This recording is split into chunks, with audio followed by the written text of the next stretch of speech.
Good afternoon, students. So our next topic is open chain structure of glucose, जो आप पहले पढ़ चुके हैं. अब हम पढ़ेंगे close chain structure of glucose, ठीक है, और उसकी कुछ प्रॉपर्टीज और फ्रक्टोज के बारे में भी पढ़ेंगे. तो ओपन चेन स्ट्रक्चर होता है ग्लूकोज का ये. कार्बन 6 कार्बन चेन है, OH और 4 हाइड्रोक्सिल ग्रुप लगे हैं बीच के 4 कार्बन पर, एक लास्ट पर है और ऊपर एल्डिहाइड ग्रुप है. ठीक है, ये तो आपने पढ़ा है. इस फॉर्मूले को दिया था फिशर ने, और इसको एक और तरीके से भी आप लिख सकते हैं.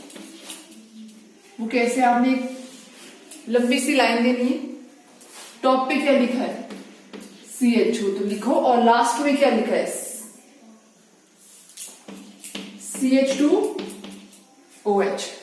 ठीक है, और बीच में कितने कार्बन है, 1 2 3 एंड 4. 1 2 3 4 इस तरीके से लाइंस देनी है. और फिर वही OH ग्रुप यहां, फिर हाइड्रोजन, फिर OH, फिर OH, और यहां पर भी H H OH and H. तो ये इसका ओपन चेन स्ट्रक्चर है. इस तरीके से भी लिख सकते हैं, इस तरीके से भी लिख सकते हैं. जरूरी नहीं है ये मेंशन करना कि यहाँ C है. ठीक है, ये है open chain structure of glucose. तो अब हम पढ़ेंगे साइक्लिक स्ट्रक्चर ऑफ ग्लूकोज. ठीक है, कैसे साइक्लिक स्ट्रक्चर ग्लूकोज फॉर्म करता है. Next is cyclic structure. मैंने जो ये एल्डिहाइड ग्रुप है इसको थोड़ा सा ओपन करके लिखा है. ठीक है, अब क्या होगा, जो कार्बन नंबर 1 2 3 4 और ये 5 है, इस 5th वाले पर मैं आपको बताऊंगी कि 5th से रिएक्शन क्यों हो रही है. यहां पर क्या होगा, ये अपना लोन पेयर दे देगा यहां बॉन्ड बनाने के लिए. ये चाह रहा है कि यहां से मैं बॉन्ड बनाऊं C1 कार्बन के साथ. ठीक है, अब C1 कार्बन के साथ बॉन्ड बनाएगा. C1 के पास ऑलरेडी 4 बॉन्ड है. अगर आप ये बॉन्ड बनाना चाहता है तो 5 हो जाएंगे, वो तो पॉसिबल नहीं है. तो फिर क्या होगा, ये डबल बॉन्ड यहां चला गया. अगर ये डबल बॉन्ड यहां चला गया तो यहां क्या आ गया, नेगेटिव चार्ज.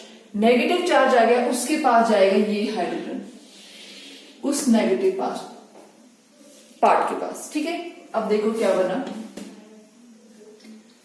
1 2 3 4 5 6. ठीक है, लास्ट वाले कार्बन पे कुछ नहीं हुआ, OH. यहां पर एक रिएक्शन हुई थी और यहां पर एक रिएक्शन हुई है. ठीक है, बाकी चीज कहीं पर रिएक्शन नहीं हुई, बाकी चीजें आप सेम लिख सकते हैं. यहां हाइड्रोजन था, हमने इसको नहीं चेंज किया. C2 कार्बन के ऊपर OH और हाइड्रोजन था, हमने नहीं चेंज किया. C3 में हाइड्रोजन एंड OH हमने नहीं चेंज किया, और 4th कार्बन पर भी हमने कोई चेंजेस नहीं किया, और इस हाइड्रोजन को भी हमने टच नहीं किया. तो फिर इसने इस कार्बन के साथ बॉन्ड बनाया, तो लिख दो, ये जो बॉन्ड है, ये बॉन्ड बन रहा है किसके बीच में, carbon number 1 and carbon number 5 के बीच में. और बीच में क्या है, ऑक्सीजन, क्योंकि ये पार्टिसिपेट कर रहा है. और ये हाइड्रोजन कहां चला गया, इसके पास, मतलब यहां पर O था और यहां से हाइड्रोजन आया C1 पर. ये बन गया ग्लूकोज का cyclic structure. Is that clear. अब और भी पॉसिबल वे है. अब देखो, यहां इस साइड से अटैक हुआ तो ये जरूरी थोड़ी है, ये चेंज भी तो कर सकता है अपनी पोजीशन.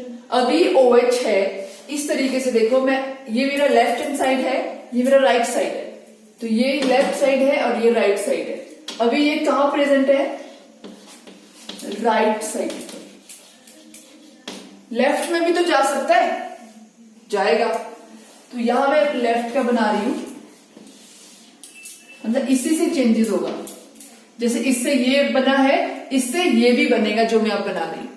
वो कैसे बनेगा, देखो, 1 2 3 4 5 एंड 6 कार्बन, CH2OH लास्ट में, 5th वाले से और 1st वाले के बीच में ये ऑक्सीजन का बॉन्ड बन रहा है. सिर्फ इतना सा फ्लिप हुआ कि जो ये OH अभी राइट साइड पर है, अगर ये लेफ्ट में आ जाए और H इधर चला जाए, ऐसा भी हो सकता है. बाकी चीजें तो हमने चेंज ही नहीं की, तो बाकी चेंज होगी भी नहीं. हमने कोई इसको इधर उधर मूव नहीं कराया. ठीक है, और यहां आ गया हाइड्रोजन। अब OH कौन सी साइड पर है? लेफ्ट साइड पर है। ठीक है, अब ये दोनों ही ग्लूकोज की साइक्लिक फॉर्म है, दोनों ही ग्लूकोज की साइक्लिक स्ट्रक्चर है। ठीक है, तो एक ग्लूकोज को बोलते हैं हम अल्फा और एक को बोलते हैं हम बीटा फॉर्म। ठीक है, अगर OH राइट साइड पर है तो इसका नाम देंगे हम अल्फा ग्लूकोज या फिर अल्फा डी ग्लूकोज। ठीक है, अल्फा डी ग्लूकोज। और इसका अगर OH ग्रुप कार्बन नंबर 1 पर लेफ्ट साइड पर है तो इसका नाम है बीटा डी ग्लूकोज। ठीक है, अगर OH ग्रुप कार्बन नंबर 1 पर राइट साइड पर है तो नाम होगा अल्फा डी ग्लूकोज। अगर कार्बन नंबर 1 पर लेफ्ट साइड पर है तो बीटा डी ग्लूकोज। इस फॉर्म में, साइक्लिक फॉर्म में अल्फा एंड बीटा इनके नेम आते हैं। ठीक है, ये हो गई इनकी alpha and beta form, cyclic structure. ये भी फिशर ने ही दी थी। देखो यहां लिखा भी है the isomers having hydroxyl group OH group in carbon number 1 पर ऑन द राइट साइड तो हम बोलेंगे अल्फा डी ग्लूकोज, और having the OH group on the left side तो हम बोलेंगे बीटा डी ग्लूकोज। ठीक है, ये है डी ग्लूकोज और ये डी ग्लूकोज का अल्फा फॉर्म है, बीटा फॉर्म है। तो ये भी किसने दिया था? ये रिप्रेजेंटेशन फिशर ने दी थी, इसलिए इनको बोलते हैं फिशर प्रोजेक्शन फॉर्मूले। ठीक है, फिशर प्रोजेक्शन फॉर्मूले या साइक्लिक स्ट्रक्चर ऑफ ग्लूकोज। तो इसमें दो तरह के साइक्लिक स्ट्रक्चर आ गए, अल्फा एंड बीटा। कोई फर्क नहीं है, सिर्फ सी कार्बन नंबर 1 पर फर्क है कि वो राइट साइड पर है और यहां पर लेफ्ट साइड पर है। अब आती है इसकी पायरोनोज स्ट्रक्चर। तो अल्फा एंड बीटा जो डी ग्लूकोज है उनको आप सिंपल 6 मेंबर्ड रिंग में भी कन्वर्ट कर सकते हैं, 6 मेंबर्ड रिंग में भी लिख सकते हैं।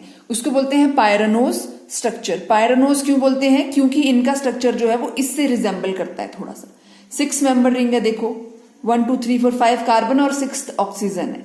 ठीक है, इस रिंग से मैच करता है क्योंकि इसमें भी बीच में एक ऑक्सीजन है और ग्लूकोज में भी एक ऑक्सीजन है, जो आपने साइक्लिक स्ट्रक्चर में पढ़ी थी, देखो है ना। तो ये 6 मेंबर्ड रिंग बनाएगा और जिसका स्ट्रक्चर पायरन से मिलता जुलता है, इसलिए इसको हमने बोल दिया पायरेनोज। और ये दिया था हॉवर्थ प्रोजेक्शन फॉर्मूले, हॉवर्थ ने दिया था, इसलिए इसका नाम दिया हॉवर्थ प्रोजेक्शन। और जो साइक्लिक स्ट्रक्चर था वो फिशर ने दिया था, इसलिए फिशर प्रोजेक्शन इनका नाम दिया हमने। ठीक है, अब ये क्यों हमने कार्बन नंबर 1 और कार्बन नंबर 5 से ही रिएक्शन हुई, 1 और 5 के बीच क्यों हुई? 2 6 के साथ भी हो सकती थी, 4 के साथ भी हो सकती थी, 3 के साथ भी हो सकती थी। OH तो सबके पास है, वो इसीलिए क्योंकि जब 1 और 5 के बीच हो रही थी तो आपके पास 6 मेंबर्ड रिंग बन रही है, जो कि स्टेबल रिंग मानी जाती है। ठीक है, 5 membered and 6 membered ring stable ring होती है। 3 and 4 जो रिंग्स होती हैं वो लीस्ट स्टेबल होती है। तो जो भी कंपाउंड है वो मैक्सिमम स्टेबिलिटी की तरफ जाना चाहता है, इसीलिए जितना मैक्सिमम होगा वो उतनी मेंबर्ड रिंग बनाएगा। तो 6 मेंबर्ड रिंग स्टेबल मानी जाती है, इसीलिए ये 1 और 5 पर रिएक्ट किया। ठीक है, तो इससे 5 मेंबर कार्बन के बनेंगे और जो 6th मेंबर होगा वो ऑक्सीजन होगा। तो टोटल 6 मेंबर रिंग बनेगी इस तरीके से। ठीक है, तो ये पायरोनोज स्ट्रक्चर लिखने के लिए रूल्स हैं, और वो रूल ये है, to write pyranose structure for any monosaccharide draw a hexagon with its oxygen atom at the upper right hand corner. सबसे पहले आपको हेक्सागन बनाना है और उस हेक्सागन में एक पॉइंट पर ऑक्सीजन एटम होगा eight the upper right hand corner, ऊपर साइड पर, राइट साइड पर होना चाहिए। ठीक है, तो रूल के अकॉर्डिंग हमें क्या बनाना है? 6 मेंबर्ड रिंग।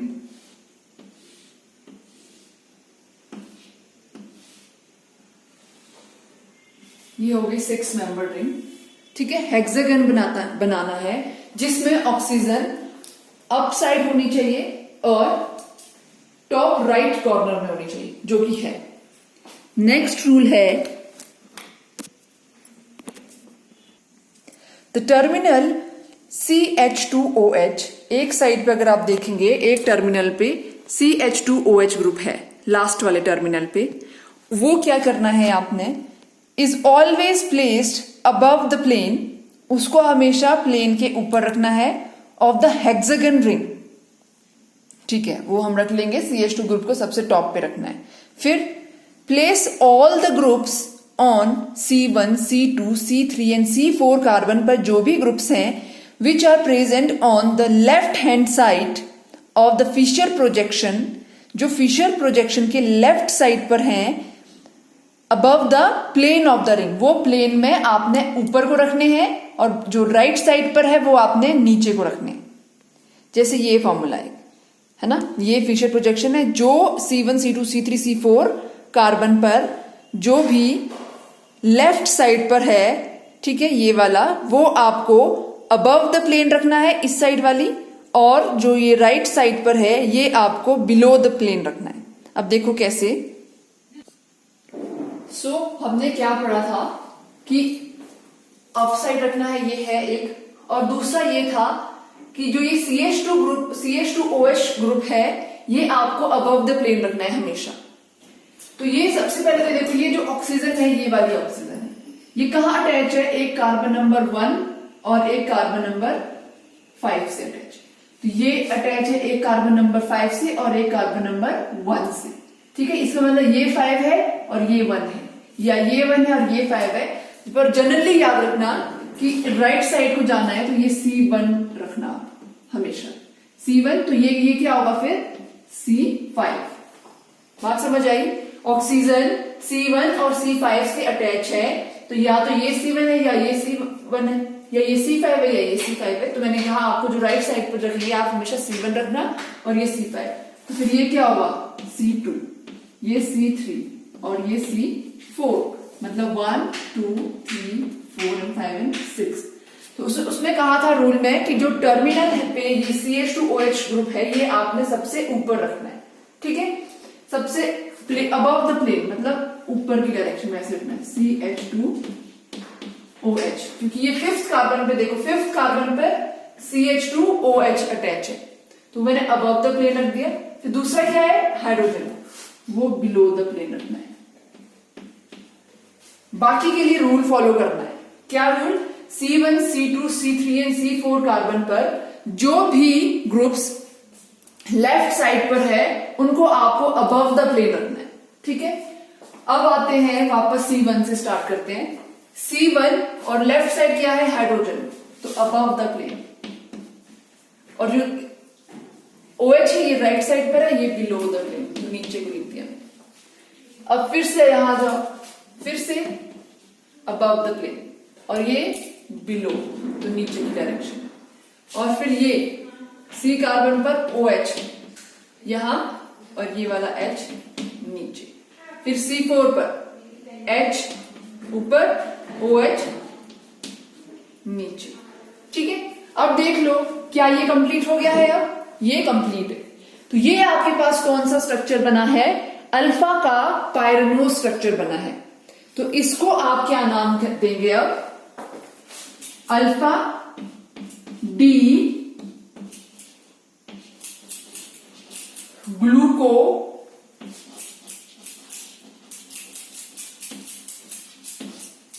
ग्लूकोपायरेनोस, अल्फा डी ग्लूकोपायरेनोस, ठीक है, ये इसका नाम हो गया। ग्लूकोपायरेनोस क्यों दिया आपने, क्योंकि पायरेन की फॉर्म में ये हमें शो हो रहा है, इसीलिए इसका नाम है ये।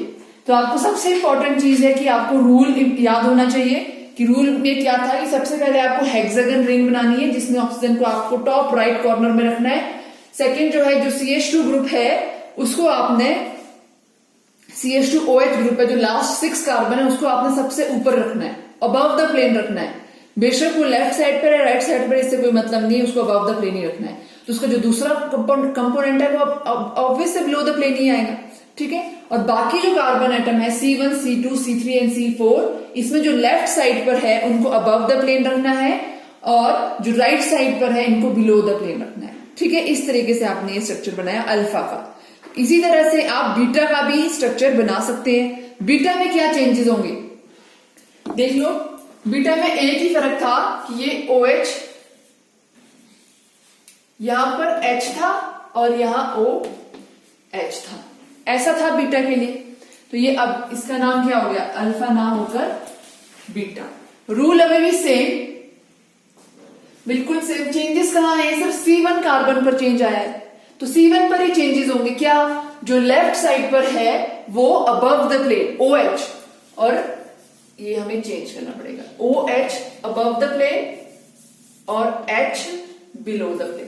तो ये हो गया अब बीटा डी ग्लूकोपाइरेनोज। सिर्फ इतना सा फर्क होता है अल्फा और बीटा में कार्बन नंबर 1 पर, ये वाली इस पर इतना सा फर्क है यहां पर, ठीक है। तो ये जो C1, C2, C3 ये जो लिखा है ये सिर्फ आपको समझाने के लिए लिखा है। अदरवाइज अगर आपको डायरेक्ट लिखना पड़े तो कैसे लिखेंगे आप सिंपल 6 मेंबर रिंग बनाएंगे और ये ऐसे लाइन्स देंगे। मैंने आपको कहा है कि C1 यहीं से स्टार्ट करना है, अब मैं यही स्ट्रक्चर बना रही हूं। बस आपने OH और H लिखना है, यहाँ H OH लिखना है, यहाँ OH और H लिखना है, यहाँ H OH, यहाँ CH2OH और यहाँ पर H। बस अब कार्बन नंबर मेंशन नहीं करना है आपको, ठीक है। तो आपको कैसे पता चलेगा कार्बन नंबर 1 का है 2 का है, यहां से मैंने आपको कहा इसके राइट साइड पर जाना है, यहां से C1 स्टार्ट करना है, ठीक है, लिखना नहीं है बल्कि। तो ये जो कार्बन नंबर C2OH होता है ये 6 कार्बन एटम होता है, ये याद रखना है। 6 तो ऑब्वियस है 5th के साथ ही होगा।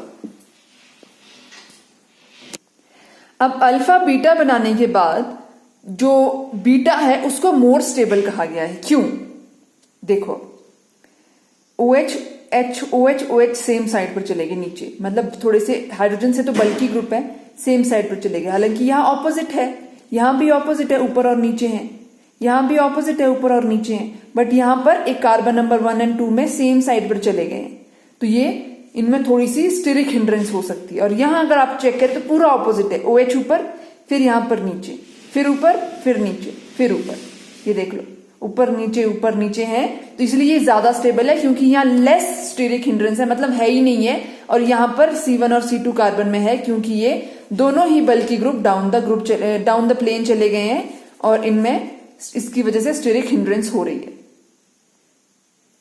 तो ये था पायरेनोज स्ट्रक्चर ऑफ ग्लूकोज, जिसमें अल्फा डी ग्लूकोपाइरेनोज और बीटा डी ग्लूकोपाइरेनोज आपने पढ़ा है।